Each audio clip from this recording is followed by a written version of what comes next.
dowladda maanta jirtay waqti fiican bay bilowday inay tiraa qof iyo cod baan ka shaqaynaynaa deegaan aan xoreynayna laakiin waxaan garanaynaa natiijadii maanta meesha ay ku dambeysay intii la hayay ee la qabtay gacantay ka baxday qof iyo codkii wuxuu ku soo dhamaaday dhul la dumiyo intaasoo milyan oo ku baxda gobolka banaadir baan dhisaynaa council dhisaynaa sidaan yeelaynaa doorashaan qabanaynaa intaasoo dhan waxay noqotay maraaxisha iyo steps-ka la qaadayo ee la garanayo natiijo la'aanteedu meesha ku dhamaanayso gogashani ma aha mid Soomaali lagu duminayo ma aha mid dawladnimadii lagu baabiinayo ma aha mid dawladnimadii Soomaaliya meeshay joogto meel ka xun loo sii wada waxay ahayd war sidani ma noqonayso taladaani dad bay ka dhaxaysaa aan isu nimaadno aan ka tashano sidani sax ma aha waxay dawladnimadu ku socotay wajigeeda inayna ku halaayo maanta madaxweyne xasan sheekh isagaa madaxweynaha ahaa waxaa wax badan ka maqan shalay meeshii uu soo maray iyo marxaladihii lagu jiray iyo hadalladiisii iyo wixii shalay markii aan waxyaalaha qaarkood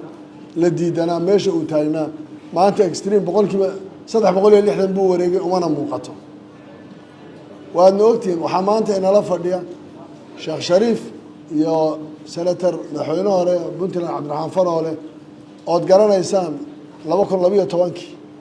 meesha ay gaarayeen iyo hadalladu meelaha uu gaarayay dhinaan dhinintu ilaa markaa dambe laga gaaray dowladdii la soo khatimo kumeelgaarka ahayd oo loo gudbo dowladnimada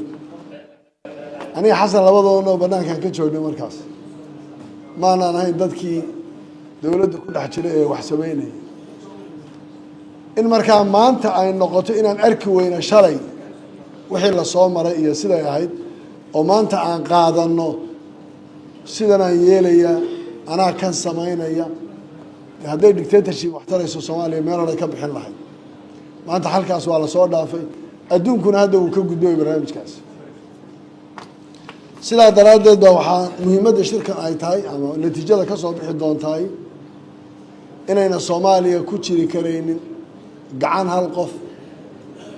indhalaan sidan aan yeelaynaa waan ku soconaynaa ay tahay sidii shalayba la yeelayay sida maanta ayna huraynin in la yeelo talada miiska la saaro waqtiga dhimanna la garanayo waqtiga dhiman ee maanta ka dhiman xilligii doorashadu baarlamaankuna waa la yaqaanaa abril buu dhacayay madaxweynahana waan garanaynaa hawshaasi ayna noqon karin hawl sii socota taana macnaheedu uu yahay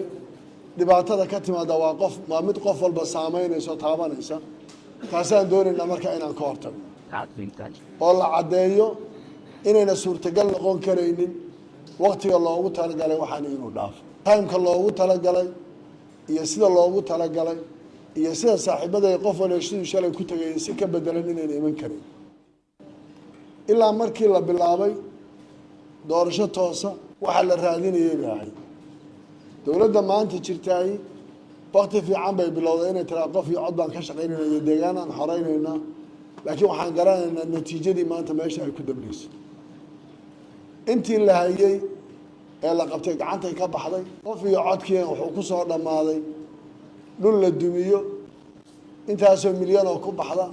gobolka banaadir baan dhisaynaa council dhisaynaa sidaan yeelaynaa doorashaan qabanaynaa intaasoo dhan waxay noqotay maraaxisha iyo steps-ka la qaadayo ee la garanayo natiijo la'aanteedu meesha ku dhamaanayso